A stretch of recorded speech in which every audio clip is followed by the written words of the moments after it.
నమస్తే, అందరు బాగున్నారు కదా? నేను కూడా బాగానే ఉన్నాను.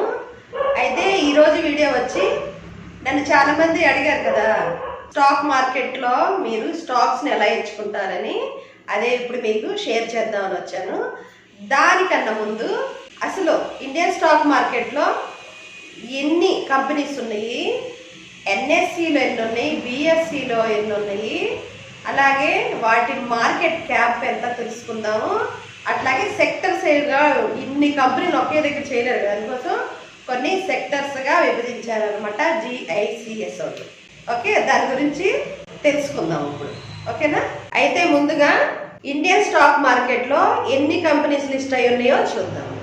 అయితే 2 విభాగాలుగా కంపెనీస్ ఉంటాయి అనమాట. ఒకటి NSE అంటే నేషనల్ స్టాక్ ఎక్స్చేంజ్. దీంట్లో 2529 కంపెనీస్ లిస్ట్ అయి ఉన్నాయి. దీని మార్కెట్ క్యాప్ వచ్చి 463 లక్షల కోట్లు అనమాట. అలాగే బిఎస్సి బాంబే స్టాక్ ఎక్స్చేంజ్ అనమాట. దీనిలో వచ్చి మొత్తం 5512 కంపెనీస్ లిస్ట్ అయి ఉన్నాయి. దీని మార్కెట్ క్యాప్ వచ్చి 461 లక్షల కోట్లు అనమాట. అయితే ఈ కంపెనీస్ అన్ని కూడా గ్లోబల్ క్లాసిఫికేషన్ స్టాండర్డ్స్ వాళ్ళు అంటే GICS వాళ్ళు ఒక 11 సెక్టర్స్ గా విభజించారనమాట. అయితే ఈ 11 సెక్టర్స్ ఇప్పుడు చెప్పుకోలేము మనం ఏ సెక్టర్స్ కింద ఎలాంటి కంపెనీస్ వస్తాయి అనేది. అన్నట్టు మీరు బుక్ పెట్టుకొని రాసుకుంటున్నారా? ఎందుకంటే నెక్స్ట్ స్టాక్స్ కొనుక్కోవాలి అంటే ఇవన్నీ కూడా రాసుకొని ఒకసారి మెమరైజ్ చేసుకొని మీరు కూడా ఎంత డబ్బులు సంపాదించాలిగా. అందుకోసమే ముందే చెప్తున్నాను, ఒక బుక్ పెన్ను తీసుకొని ఇప్పుడు ఒక మధ్యలో ఎవరు తీసుకోకపోతే వీడియోని స్కిప్ కాదు పౌజ్ చేసి వెళ్ళి తెచ్చుకొని రాసుకోండి. ఓకేనా? ఒకటి మీరు గుర్తుపెట్టుకోండి, నేను స్టాక్స్ ఎలా ఎంచుకుంటున్నాను అనేది మీకు ఇన్ఫర్మేషన్ ఎడ్యుకేషనల్ పర్పస్కి మాత్రమే నేను చెప్తున్నాను అనమాట. అయితే రాసుకొని మీరు నచ్చినవి స్టాక్స్ అంటే ఇప్పుడు డీమాట్ అకౌంట్ ఉంది కదా, డీమాట్ అకౌంట్ ఎవరైనా ఓపెన్ చేసుకోకపోతే చేసుకోండి మీకు నచ్చిన యాప్ని.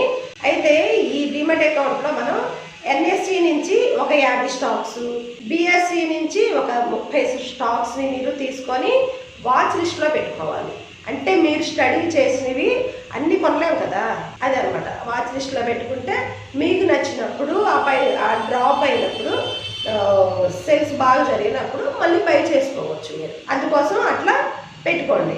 అయితే వీటిల్లో నుంచి 50-30 షేర్స్ మనం కొనలేము. కరెక్ట్గా మనం ఈక్విటీలో కొనాల్సిందంటే లాంగ్ టర్మ్ కానీ షార్ట్ టర్మ్ కానీ స్వింగ్ ట్రేడ్ కానీ వీటికి ఒక 8 నుంచి 12 కంపెనీలు సెలెక్ట్ చేసుకోండి. అంటే స్వింగ్ ట్రేడింగ్ లెక్క చేసుకోమాలండి, ఎందుకంటే అవి మనం టార్గెట్ షార్ట్లో పెట్టుకుంటాం కాబట్టి. నేను చాలామంది స్వింగ్ ట్రేడింగ్ గురించి ఎలా చేస్తారో చెప్పండి మేడం అంటున్నారు. చేస్తాను, ఒక్కొక్కటి చేస్తాము స్టెప్ బై స్టెప్ అనమాట. అప్పుడు దాకా మీరు నేను చెప్పినవన్నీ కూడా ముందు స్టడీ చేయండి. 3 నెలలు స్టడీ చేయమన్నారు కదా, వెంటనే డబ్బులు రావాలంటే తప్పదు మరి. ఓకే, బుక్ పెట్టుకున్నారు కదా. అయితే ఈ కంపెనీస్ వాచ్ లిస్ట్లో మీరు పెట్టుకోండి. ఓకే, మీరు బై చేసే స్టాక్స్ ఎలా ఉండాలంటే ముఖ్యంగా ఆ కంపెనీ గురించి మీకు తెలిసి ఉండాలి బాగా. అంటే ఆ కంపెనీని స్టడీ చేయండి. ఇప్పుడు మీరు ఒక ఇన్వెస్ట్ చేయాలనుకుంటున్నారు అనుకో, దాన్ని స్టడీ చేయకుండా మనం చేయలేము కదా. ఎవరైనా అప్పుకు వచ్చినా కానీ మన దగ్గరికి ఇవ్వాలనుకో డబ్బులు, వాడి గురించి తెలియకపోతే మనం ఏమి ఇస్తాం? ఇవ్వం కదా. ఇది అంతే. ఓకే, అలాగే కంపెనీ గురించి బాగా తెలిసి ఉండాలి. అయితే ఈ కంపెనీకి అనుభవం ఉండాలి. అంటే అనుభవం అంటే ఈ కంపెనీ లిస్ట్ అయ్యి కనీసం 10 నుంచి 15 సంవత్సరాలు అయి ఉండాలి. అయితే లాంగ్ టర్మ్ షార్ట్ టర్మ్ వేసేటప్పుడు కంపల్సరీ ఇవి చూసుకోవాలన్నమాట మనం. అంటే ఈ కంపెనీకి ముఖ్యంగా మీరు తెలుసుకోవాల్సిన విషయం ఏంటంటే ఈ కంపెనీలో స్టాక్ కంపెనీ మంచిది అనుభవం ఉందని చక్కని కొనేయకూడదు. ఎందుకంటే స్టాక్ మనకు పెరగాలి కాబట్టి ఎప్పుడైనా ఆ స్టాక్ పడిపోతుంటే అది పడిపోయిన తర్వాత మీరు కొనాలి, కింద బై చేయాలి, అది పైకి లేచేదాకా వెయిట్ చేయాలి. ఇది అనమాట మీరు చేయాల్సింది. ఇంకా ముఖ్యమైన విషయం, స్టాక్స్ అంటే కంపెనీ వాళ్ళు బోనస్లు ఇస్తూ ఉంటారు. ఆ బోనస్లు ఇచ్చే వాటిని అలాగే స్ప్లిట్ అయ్యేదాన్ని మీరు కొనుక్కోవాలి. ఎప్పటికప్పుడు నేను చెప్పాను కదా ముందే, న్యూస్ చూస్తూ ఉండాలి. అలాగే ఈ మన కొన్ని యాప్స్ ఉన్నాయి అనమాట, మనీ కంట్రోల్ అని, తర్వాత వచ్చి investment.com అని, ఇట్లాంటివి నేను చూస్తూ ఉంటాను. ఎప్పటికప్పుడు మనకు అప్డేట్ న్యూస్ ఇస్తూ ఉంటాయి. అయితే రీసెంట్ న్యూస్ వచ్చి విప్రోలో 1:1గా ఇస్తున్నారంటే ఒక షేర్ కొంటే ఒక షేర్ ఫ్రీగా మనకి ఇస్తారనమాట.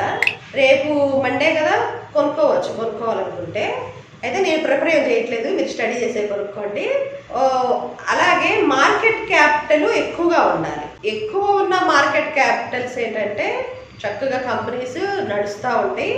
దాంట్లో ప్రమోటర్స్, ముఖ్యంగా మీరు ఈ విషయం గుర్తుపెట్టుకోండి, ప్రమోటర్స్ వాటా ఎక్కువగా ఉండాలి. అంటే 50% కన్నా ఎక్కువే ఉండాలి వాళ్ళది. చాలా కంపెనీస్లో ఓనర్స్ అంటే ప్రమోటర్స్ ఎవరు ఉండరు, కానీ ఈ మన రిటైలర్సే, అంటే మనమే పబ్లిక్కే 100% కూడా ఉన్న కంపెనీస్ ఉన్నాయి. అందులో అట్లాంటి కంపెనీస్ని మీరు అసలు ఎంచుకోవద్దు అనమాట. ఓకే. అయితే కంపెనీస్లో ముఖ్యంగా మనము అప్పులు, ఆ కంపెనీకి అప్పులు ఉండకూడదు. అంటే బ్యాంక్ అప్పులు కానీ ఇంకా రకరకాల అప్పులని చూపిస్తూ ఉంటాయి కంపెనీస్. అట్లాంటి అప్పులు కంపెనీలు మనము ఎంచుకోకూడదు అనమాట. అంటే నేను కూడా అలా చేస్తాను కాబట్టి మీకు చెప్తున్నాను. అయితే స్టాకులు కొనాలనుకున్నప్పుడు మనము ట్రెండ్ని ఫాలో అవ్వాలి. ట్రెండ్ అంటే ఏం లేదు, మొన్న మనకి 3 సంవత్సరాల క్రితం కోవిడ్ వచ్చింది కదా, కోవిడ్ టైంలో ఫార్మసీ కంపెనీస్, తర్వాత హెల్త్ సెక్టర్స్ బాగా పెరిగినాయి అనమాట. అలాగే దివాళీ వచ్చినప్పుడు కొన్ని సెక్టర్స్ పెరుగుతాయి. దివాళీకి పెరిగే కంపెనీస్ ఏంటి, ఆ స్టాక్స్ ఏంటి కూడా తెలుసుకోవాలి. అట్లా ట్రెండ్ అంటే మీ ఎగ్జాంపుల్గా చెప్తున్నాను అనమాట. ఇప్పుడు నడుస్తున్న ట్రెండ్ ఏంటి, అదే ఎలక్షన్స్ టైం అప్పుడు మందు బాగా బాగుంది. ఆ మందు కంపెనీలు కూడా చాలా ఉన్నాయి, అవి కూడా సెర్చ్ చేయండి. అలాంటి కంపెనీస్ని ట్రెండ్ని ఫాలో అవ్వాలి. అలాగే అయితే ముఖ్యంగా పిఈ, కంపెనీ యొక్క పిఈ రేషియో అంటే ప్రైస్ టు ఎర్నింగ్, ఇది ఓవర్ వాల్యూడ్ ఉంటే మనం తీసుకోకూడదు. ఎంత ఉండాలంటే 20 to 25 వరకు ఓకే, తర్వాత ఇంకా అంతకన్నా ఎక్కువ ఉంది 20 వరకు ఓకే, ఎంత తక్కువ ఉంటే అంత మంచిది అనమాట.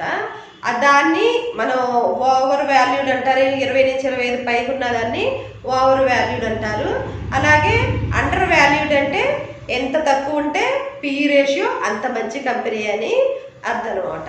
అలాగే ఆర్ఓసి కూడా చాలా ఎక్కువ ఉంటే అది మంచి కంపెనీ. ఆర్ఓఈ కూడా ఎక్కువ ఉండొచ్చు, 15% అబవ్ ఉన్న కంపెనీని ఎంచుకుంటాను నేను. తర్వాత వచ్చి ఇవన్నీ కూడా పిఈ అంటే ఏంటి, ఆర్ఓసి అంటే ఏంటి, ఆర్ఓఈ ఏంటని ఇవన్నీ నేను బోనస్లు స్ప్లిట్ ఇవన్నీ ఉంది కదా, మళ్ళీ ఇంకొక వీడియో చేసుకుందాము.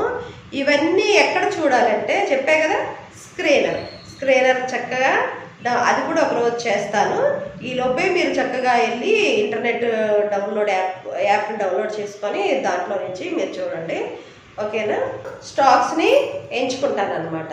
మీరు కూడా రాసుకొని ఉంటారు కదా, బుక్ పెట్టుకున్నారా లేదా, ఊరినే వేస్తున్నారా, బుక్ పెట్టుకుంటే రాసుకుంటే చక్కగా మీరు నేను ఇంకో వీడియో చేసే లోపు వీటి గురించి మీరు కూడా తెలుసుకోండి. ఖాళీ కూర్చోవద్దు. ముఖ్యంగా లేడీస్ చెప్తున్నాను అనమాట. అంటే మన సపోర్టు జెంట్సే, అంటే మన భర్తలే మనకు చక్కగా సపోర్ట్గా ఉంటున్నారు. చాలామంది ఈసారి నా వీడియో లేడీస్ ఎక్కువ మంది కామెంట్ పెట్టారనమాట. దానికి కారణం నేను మీ భర్తలే అనుకుంటున్నాను అనమాట. మగవాళ్ళు ఉండబట్టే మనకి సపోర్ట్గా ఉంటుంది. వాళ్ళని సపోర్ట్ ఇస్తే అంత మనం ముందుకెళ్తాము. తర్వాత వచ్చి దానికోసం మాత్రం నేను చాలా హ్యాపీగా ఫీల్ అయ్యాను. అందరూ చేయాలనుకుంటున్నారు. ఎంతో కొంత మనం కోట్లు లక్షలు ఏం అవసరంలా మనకి, మన పిల్లల భవిష్యత్తు కోసం, మన ఇంటి ఖర్చుల కోసం ఎంతో కొంత సంపాదించుకోవచ్చు. దానికి మాత్రం మనం కంపల్సరీ స్టాక్ మార్కెట్ మీద అనాలిసిస్ అనేది చేసుకోవాలి. నెక్స్ట్ వీడియో వచ్చి నేను చెప్పాను కదా ఎన్ని సెక్టర్స్ ఉన్నాయో దాని మీద చేస్తాను. అలాగే మీరు కూడా ఈలోపు యాప్ ఏమైనా డౌన్లోడ్ చేసుకుంటే చేసుకోండి. నేనేమి లింక్ ఇవ్వట్లేదు. కొంతమంది నేను ఏంజల్ 1 చేస్తానని చెప్పాను కదా, ఏంజల్ 1 ఓపెన్ అవ్వట్లేదని కొంతమంది అంటున్నారు. మరి ఎందుకు అవ్వట్లేదో నాకు తెలీదు. నెక్స్ట్ వీడియో ఒకవేళ మీకు కావాలంటే పెట్టండి. ఏంజల్ 1లో ఎలా స్టెప్ బై స్టెప్ ఎలా చేసుకోవాలో దాన్ని నేను చేసి చూపిస్తాను అన్నమాట నెక్స్ట్ వీడియోలో. అంతవరకు సెలవు. నమస్తే. Bye bye.